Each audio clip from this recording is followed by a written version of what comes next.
Domestic એરપોર્ટના સર્વે મુદ્દે ઝાલોદ આપ party મેદાને આવી છે, ત્યારે કામ બંધ કરાવવા મુખ્યમંત્રી સુધી રજૂઆત કરાઈ।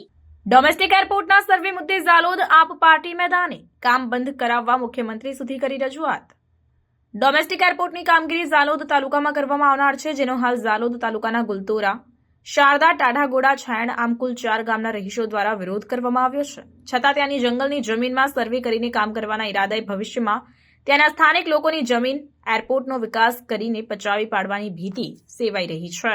આજે ઝાલોદ આમ આદમી પાર્ટી દ્વારા આવેદનપત્ર પાઠવીને મુખ્યમંત્રીને રજૂઆત કરી રહ્યા છે કે ઝાલોદ તાલુકાની અંદર જે 4 ગામડાને અંદર જે ડોમેસ્ટિક એરપોર્ટ સરકાર દ્વારા જે ફાળવવામાં આવ્યું છે એનું કામ બંધ કરવામાં આવે।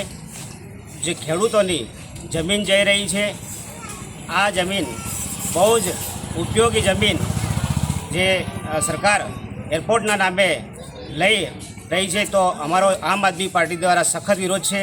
ખરેખર દાહોદ જિલ્લાની અંદર જે આજે એટલા સક્ષમ અમે નથી કે એરપોર્ટની અંદર અમે આજે જે એરની અંદર એરપોર્ટ ફરી શકીએ।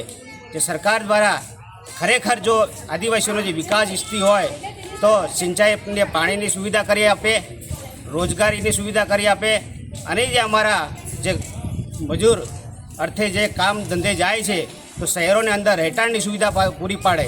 જો સરકાર ટૂંક જ સમયમાં જો ડોમેસ્ટિક એરપોર્ટનું કામ બંધ ના કરે તો અમારે ઉગ્ર આંદોલન નેક્સ્ટ ટાઈમની અંદર શરૂ છે। નામ? અનિલભાઈ ગરાસિયા, આમ આદમી પાર્ટી પ્રમુખ। ચાલો।